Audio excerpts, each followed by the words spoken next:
Have you ever sat down to do something important, like maybe read, meditate, study, or simply be quiet? Even you're working, and within seconds, your phone lights up, you get a notification, or your mind jumps to a message, or maybe you remember something random that's not even related with what you're doing, and then you start doing something different. So nowadays, distractions have become our normal. And in today's world, our senses are constantly being pulled outward by screens, by constant scrolling, notifications on our cell phones, and it's pretty easy to feel like our attention doesn't belong to us anymore. So that's why in today's class, we will explore a verse that will help us understand how to withdraw our senses from distraction, the same way a tortoise withdraws its limbs into its shell when necessary. And welcome everybody. To this journey through the Bhagavad Gita, we're going to explore then chapter 2, verse 58. Um, and we're going to learn how to apply this verse into daily life, how to remain centered, even when the world around us is always loud and is always demanding. And to guide us through this exploration, we have with us Abhimanyu. He's a lifelong yoga practitioner, Bhakti Yoga practitioner, and a licensed mental health counselor. He's going to share his insights on this topic. Thanks so much for being here with us, Abhimanyu. Welcome.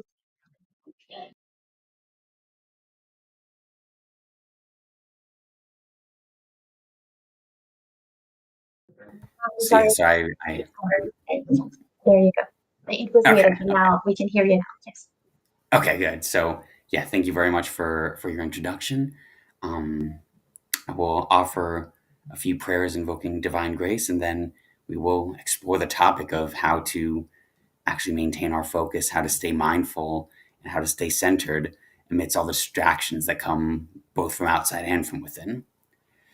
Vandeham Shri Guru Shri Yuta Parakamalang Shri Gurun Vaishnavangscha Shri Rupam Sagrajatam Sahagana Raghunathanvitam Tang Sajivam Sadvaitam Savadutam Parijana Sahitam Krishna Chaitanya Devam Shri Radha Krishna Padan Sahagana Lalita Shri Vishakanvitangscha Jaya Shri Krishna Chaitanya Prabhu Nityananda Shri Advaita Gadadhar Shivasari Gaura Bhaktavinda Hare Krishna, Krishna Krishna, Hare Hare, Hare Rama, Rama Rama, Hare Hare. All right. So yes, this Bhagavad Gita verse, chapter 2, verse 58, Sri Krishna is talking about the symptoms of a person who is perfectly fixed in spiritual knowledge, transcendental knowledge. And so if we can get the verse up on here. So Krishna, he says, Yada sangharate chayang kurmongani vasarvashaha indriyan indriyartebhyas tasya pragya pratishtita. One who is able to withdraw his senses from sense objects, as the tortoise draws his limbs within the shell, is to be understood as truly situated in knowledge. And so Krishna, he's talking about how the external energy, Maya as it's often known, or Prakriti, draws our senses outward. That our senses in our, based on our false ego, we have a desire to try and enjoy this world. And so, as I had discussed in my last talk on here, everything goes from subtle to gross. Again, it's the opposite of the modern scientific theory, where they think that from dull matter came spirit or consciousness. And so the Vedic understanding is the exact opposite. From consciousness that was misdirected comes matter, comes the materialistic enjoying spirit. And so, due to ignorance, due to false ego, we mistakenly think that I need to find my happiness, my eternality, my happiness, my existence outside. I need to find everything outside of me. And so, through our senses, we're branching out into this world, trying to enjoy, basically. And so Krishna is telling us not that we have to completely negate the functions of the senses, but we need to take control of them. And the example is given. There's a beautiful painting in Srila Prabhupada's Bhagavad Gita of how there's the what was it the mind. Yes, the soul is sort of like a helpless passenger in the chariot. The mind is grabbing the reins, and the horses are the senses. And if the senses, the horses, are not controlled, then they can just go in any direction. And yet, if we pull the reins too tight, then the horses will also buck. And so Krishna, throughout the Bhagavad Gita, he talks about a path of balance. What was it? Yuktahara viharasya yukta cheshtasya karmasu. That we need to be balanced in work, play, yoga, in our spiritual activities, in eating, in sleeping. If we find the balance in these things, then we can perform yoga. And if we become imbalanced, then it becomes very hard to advance on the path of yoga. And so in terms of specifically for how to stay mindful amidst distractions, I know in very practical terms, one of the most common things I actually have to work with my clients on is setting boundaries with our phones. Generally when we talk about boundaries, we think of relational boundaries. We think of boundaries that, okay, well, here's where I'm telling somebody else how they can treat me or how they can't treat me. And so it's common to talk about that or think about that in terms of other people. How should, boundaries with my parents, boundaries with my children, boundaries with my spouse, boundaries with my friends, boundaries with my coworkers, my boss, my employees. We think of boundaries with people. And so, what we don't realize is that this little device that's in our pockets, nobody tells us to set boundaries with it. And so before we know it, whatever we're trying to focus on, our focus ends up getting divided by, maybe it's social media pings us, friends, sends a reel, a text message, somebody calls us, somebody at work sends us an email. And again, it's no longer just a phone. It's basically a supercomputer in our pocket. There's constant information available to us, and there's constant notifications coming up. So this will then break our focus. And the nature of social media in particular is that it's always trying to advertise something. It could be a little advertisement for a physical product that one could buy, or nowadays it's more advertising maybe a lifestyle. Click my feed, look at my channel, or just look at the updates in my life. And so again, it's we get sort of that little dopamine boost from it, and then before we know it, we have this habit of breaking. Again, I could have been having a conversation with someone. I could have been doing some chores in the house. I could have been meditating. I could have been reading. I could have been praying. But now, whatever it is I was focused on, completely gone out the window, and my focus is now divided. It's gone onto social media, onto my phone. And again, the nature of these devices, the nature of the external energy in general, is that it's trying to draw more out of us. Okay, here's a little more to enjoy. Here's a little more to enjoy. Here's another reel. Here's another video. Here's another topic. And so we are basically being fed what to be interested in. People are trying to vie for attention. Here's what you should believe. And then the algorithms are designed based on what we've clicked, what we viewed, what we've looked up. And they send us more content, which tries to catch our interest. And so, if we're conscious, then we can actually use it to our benefit. We can, again, set boundaries. Okay, here's the content I want. Here's when I want my phone to actually be, on so that I can hear it. And then here's when I'm going to have it be off. Without any of that, without any of those boundaries, then it gets in the way of actually living our life in the present and gets us into a fantasy out of reality. And so I do work with my clients very often on just deciding, okay, from which hours is my phone going to be on do not disturb? At which hours am I no longer available to accept business calls? At which hours am I no longer willing to to even answer those emails related to business. At which hours am I not available? Maybe for even certain family member, most of my family members to call me.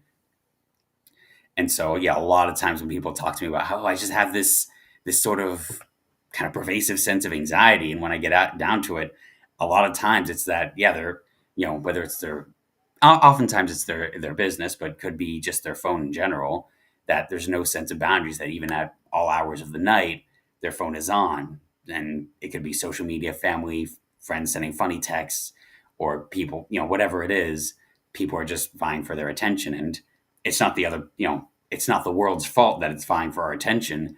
We are the ones who are responsible to decide, okay, my attention is available to give to others now, or my attention is not available to give to others. And so, again, Krishna, bringing it back to the verse, he's saying, yes, we need to be like the tortoise. I can willingly either display my senses or withdraw them. And so I can decide, okay, will I use my eyes to research, to look at what was on my phone, or am I going to say, no, I'm withdrawing my senses from that right now. Again, that could be for whatever activity I'm doing. It could be something just, I'm taking care of something in the house. It could be an artistic passion. It could be, an act of prayer, of study, of devotional service to Krishna. So either way, I am the one who's responsible for where I put my consciousness. There's a very powerful book called Man's Search for Meaning by Viktor Frankl. He was I always recommend this book with a caveat, because he's a Holocaust survivor and he describes some of the horrors that he went through. And yet I do also, even then, recommend the book, because he found that those who were most likely to survive the Holocaust were those who actively chose what they focused on. They chose to find beauty and meaning in life, even amidst despairing and hopeless circumstances. And so not only was their experience in the concentration camps better, they were more likely to actually survive and then move on with their lives afterwards.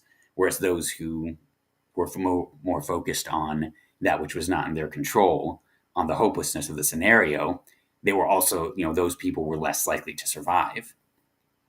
And so, yeah, he talks about how, again, everything can be stripped away from us. And in their case, literally everything, right down to the clothes on their back, was stripped away from them. And yet he said that nobody can take away man's ability to choose what they focus on. And so it's our duty, it's our gift to be able to choose, what do I focus on now? And if something or someone is vying for my attention, I both get and am responsible to choose, what do I focus on? Another book called The Way of Integrity by Martha Beck, she makes a really interesting distinction between desires that arise from advertising versus desires that arise from our own svabhav, our own nature. And she says, she has the readers or listeners, depending if you're listening to the audiobook, do a little experiment. She says, think about, something that you wanted because you saw an advertisement for it, and notice how it even feels in your chest, how it feels in your body, to just notice that. How does that desire sit in your body? And usually, if we think about it, there's a bit of a pull, a bit of an anxiety that's with it, because it is not genuinely my own desire. I was more or less told to want it. The external energy, in whatever form, it's pulling my mind. Okay, you should want this. My culture, and I'm using the word culture very broadly to mean any external message I'm getting, is telling me, hey, you need this, you want this, this will make you happy, this will make you fit in, this will make other people love and adore and respect you. And then she asks us to reflect on something that we truly yearn for, something that, again, nobody told us to want, nobody told us we're supposed to want, nobody told us it's supposed to make us happy. Reflect on something that you just naturally actually feel happy doing, that you naturally want, that you've naturally always wanted. And notice there's more of a sense of peace that comes with it.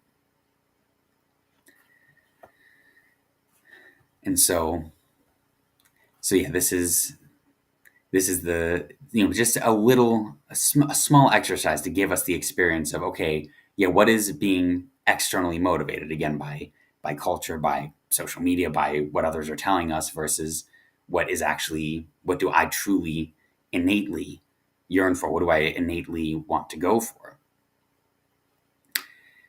And so I in my researching on this topic, I found one verse from Srimad Bhagavatam, which you could say is the sequel study of the Bhagavad Gita.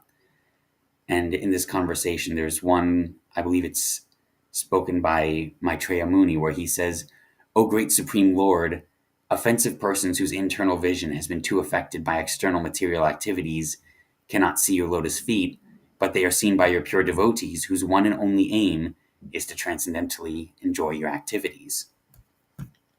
I'd read this long ago, and it always stuck with me about the idea that our internal vision, the internal vision of our own consciousness, of our relationship with the supreme consciousness, gets blinded over by external sensual activities. And throughout while there are different yoga systems, one common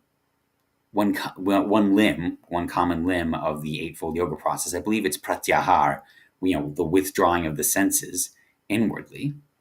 And so this is important. All of the different yoga traditions, they have some yums and niyams, some do's and some do nots of spiritual life. And Srila Prabhupada talks about how it's very important, to the best of our ability, to follow these do's and do nots of spiritual life in order to, again, sort of reawaken our internal vision, to get it to where we're not blinded by external sensual activities.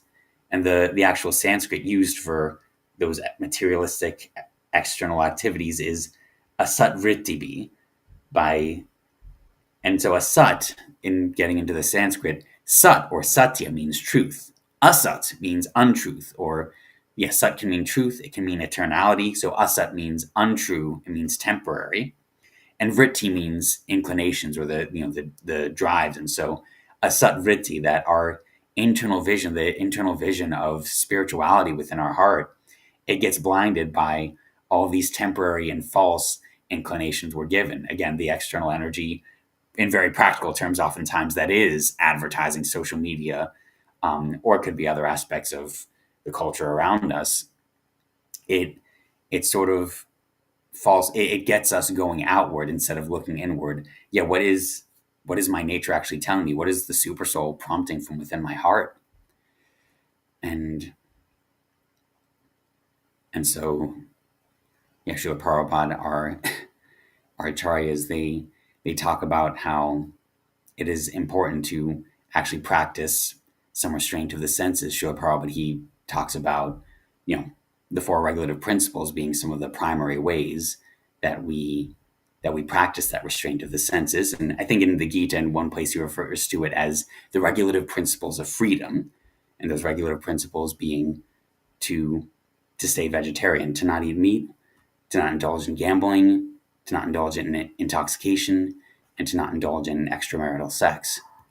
And so he talked, throughout his book, Srila Prabhupada talks about the importance of actually, giving up these sort of materialistic activities that sort of entangle us in the complexities of material nature.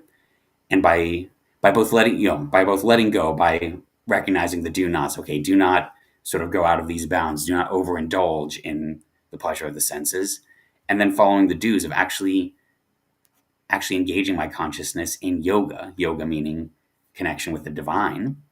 And as we're talking about in Bhagavad Gita, every aspect of our life can be an act of yoga. There's karma yoga. There's, just as I'm going through the daily activities of my life, yet karoshi yet ashnasi, yet juhoshi dadasi yet tapasyasi konteya matkrushva tararpanam. Krishna says, whatever you do, whatever you eat, whatever devotion you have, whatever you do it as an offering unto me. So there's karma yoga, where we're, just as we're living our life, we're doing it as an offering unto the divine, unto the supreme.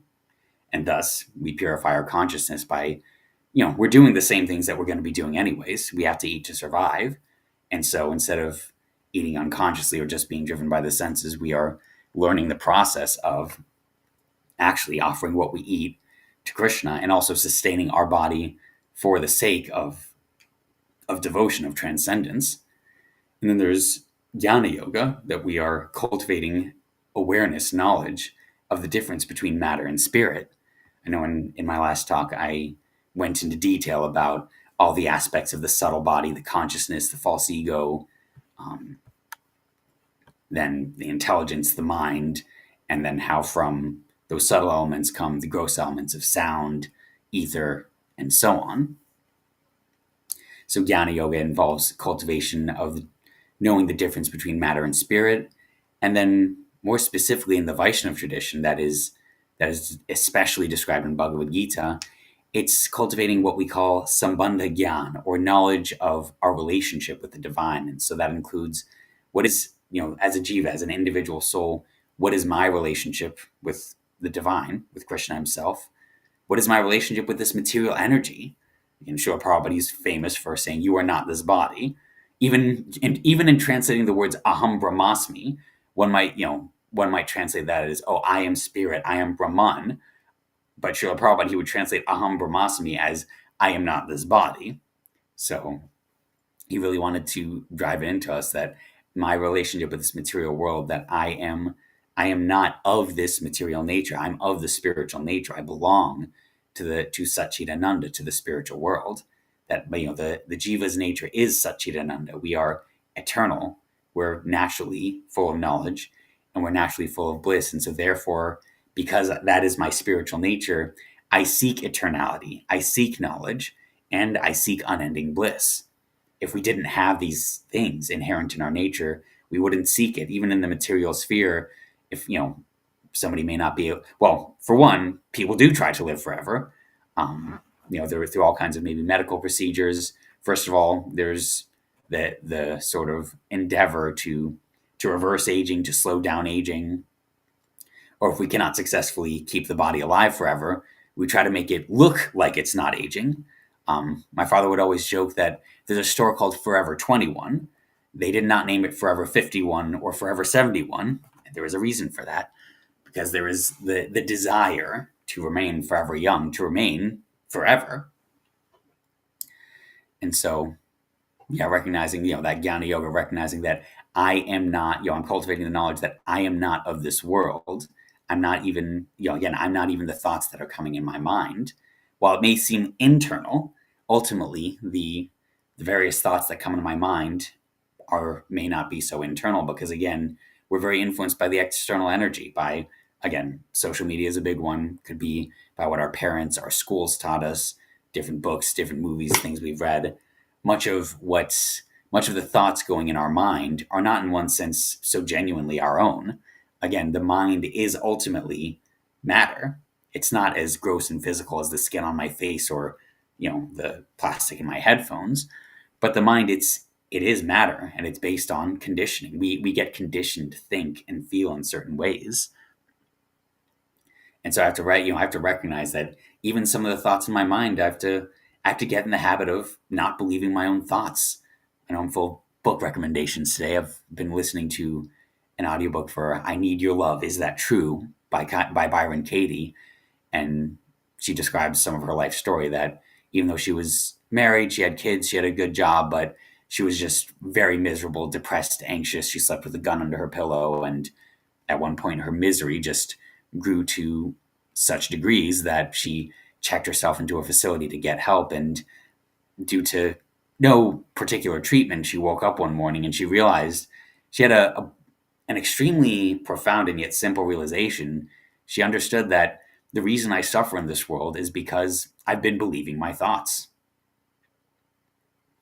Again, it sounds very simple, but it's profound. It's recognizing that, I am not these thoughts, that these thoughts are, again, from wherever they're generated from, whether I was told to believe these things or whatever it is, I've been believing my thoughts, and therefore I've been suffering very hellishly in this world. And so she got in the habit of just as if anyone would come and give me bad advice, I would ask, is that really true?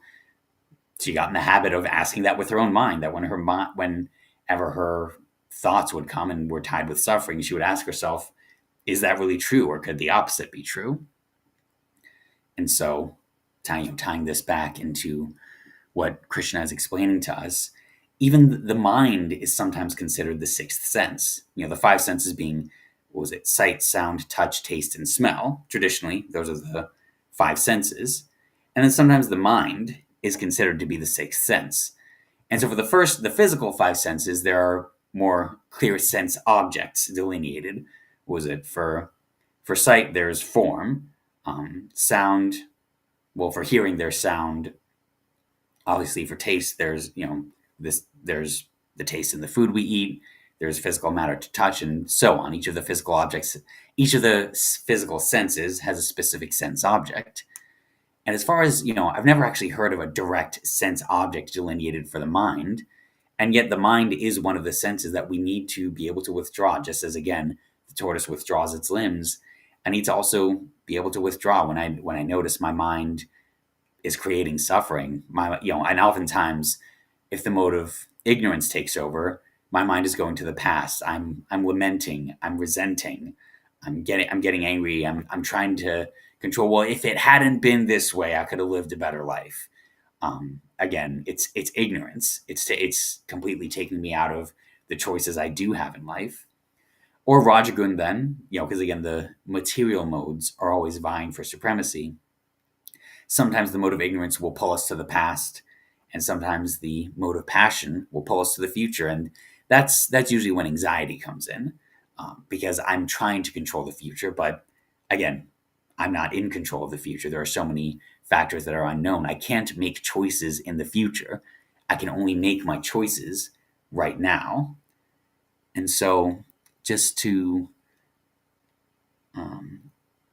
make sure I get this before I close, there's actually an English poem by one of our disciplic ancestors, you could say, one of the great acharyas or saintly spiritual teachers in our line, named Srila Bhaktivinoda Thakur.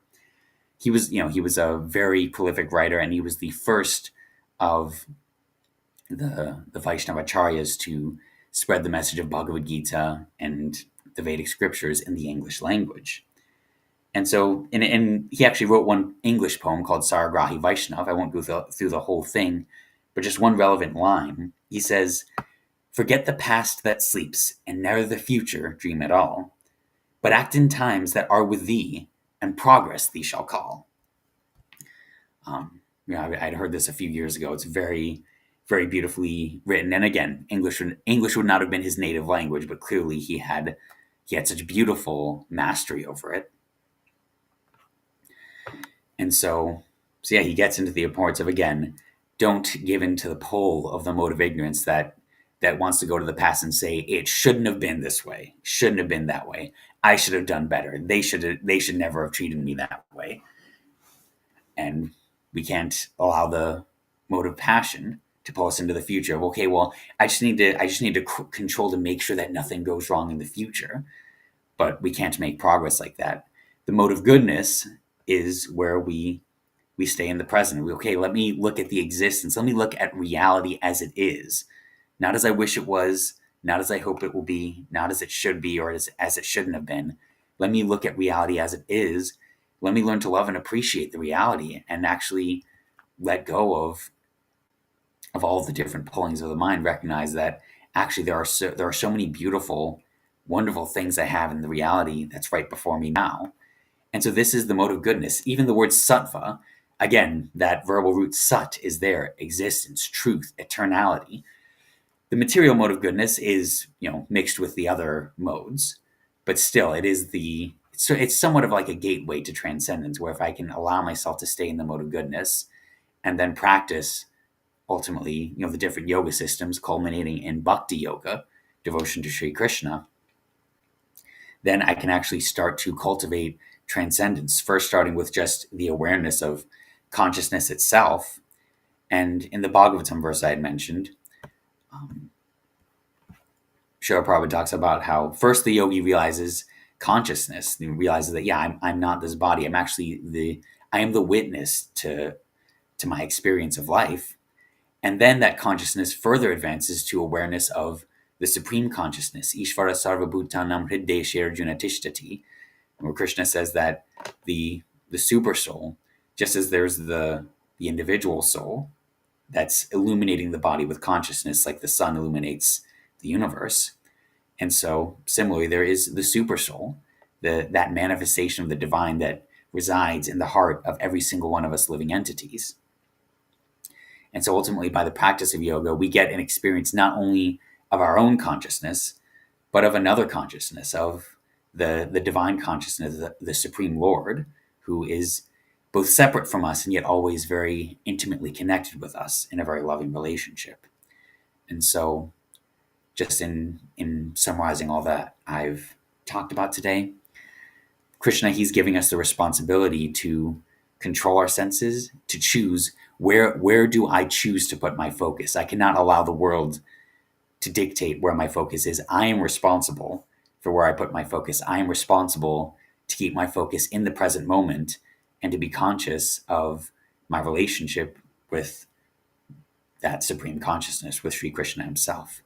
So with that, I will end if there are any reflections, any comments or questions. And I thank you all for being present here today. Thanks so much, Abhimanyu, for sharing this amazing and practical lesson. Well, I really love the way that you mentioned something pretty basic, or nowadays that we're just, too focused on our phones. But you also made the point that it's not, okay, you shouldn't be distracted so you can be more productive or complete your tasks, your daily tasks. But it's about how this distraction actually comes in the way of our spiritual practice and how it's keeping us separate from our internal consciousness, from our spiritual connection. And personally, I know the feeling of being disconnected from my spiritual practice when I spend too much time on my phone. It's like one of my biggest distractions. But also sometimes I feel like I'm really exhausted and I just want to, arrive at home and just take my phone and scroll down, find something fun to watch, and that's it. So, and you mentioned that in the Bhagavad Gita, it's explained that we should maintain a balance between work and having some leisure time. But I'd like to ask you, how can we, I don't know, make that transition from that kind of not so healthy distraction with our phones to something that's more healthy to our minds and that helps us in our spiritual path? Because when we watch something, it keeps on our mind that, like the mind is trying to digest it. So it could be a matter of days until you actually get to forget about something you saw on the internet. So yes, that's my question.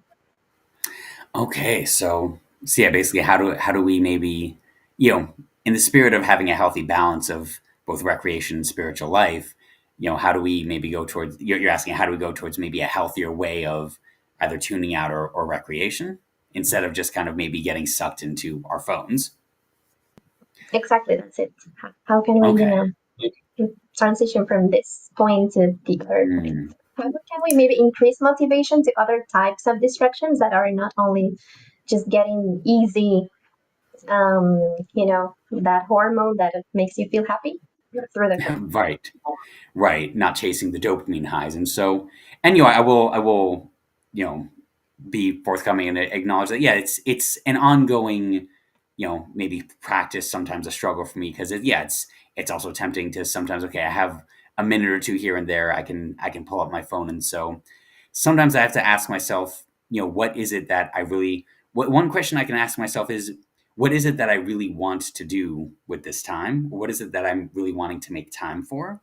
Also, another question is, I can ask, what part of my reality am I trying to avoid? And again, this is, I'm not just like speaking to the audience, but I'm talking about the questions I sometimes have to ask myself if if I notice I'm scrolling my phone or if I notice I'm tempted to do so. Sometimes I have to ask myself, okay, is there something that's stressing me out? So is there some part of my reality that I'm trying to avoid right now? Because again, it could be our phones or in more um, intense. So, for some people it's alcohol, for some people it's gambling. In the more common sense, it's often our phones that they can be a really easy way to distract ourselves from reality. Sometimes for me, it's like, okay, well, there's some part of my clinical documentation that it's stressing me out, and so I'll pull out my phone. And sometimes it's like my senses act before my mind even asks why am I pulling out my phone, and I have to ask, wait, again, what am I avoiding right now? So that's one of the biggest questions I have to ask. And so again, oftentimes it could have something to just like stress with, it could be stress with work, or it could be that, somebody asked me something and I've got to tell them no because I'm not going to be available to go, but I don't want to hurt their feelings. And I'm stressed thinking about that. And then I just start scrolling on my phone because I'm, I'm trying to feel better without addressing the unmet need that's making me feel bad in the first place. And so this is what this is what drives me to my phone. This is what drives the addictive behavior. It's okay, I'm not feeling good because my needs are unmet. And so instead of addressing the unmet needs that are making me feel bad, I'm doing something that makes me feel good. Again, in this case, it's the phone. Um, and so that's so it's I guess that would be my two answers. One is ask, what would I like to, and what would I like to be doing with this time? Do I want to take a walk? Do I want to read a book? Do I want to write in a journal? Do I want to do a little exercise? Whatever it is, what is it that what is something that I actually want to be spending my time on? Something that's meaningful. It could be a hobby, a passion, part of my spiritual life, whatever it is. And then the other question, which is often what gets me up, more related to what got me on my phone in the first place, is what might I be avoiding right now? Okay, so we could say that depends on the person and that it would need a lot of self-reflection actually to find that inner motivation to switch from one point to the other. Yes, inner motivation, and again, some willingness to ask the hard question of, there's some part of me, my reality, that I'm avoiding, that I don't want to face, and so let me, in the spirit of the road less traveled by M. Scott Peck, let me do the difficult thing first so that I can move forward with what's meaningful in life.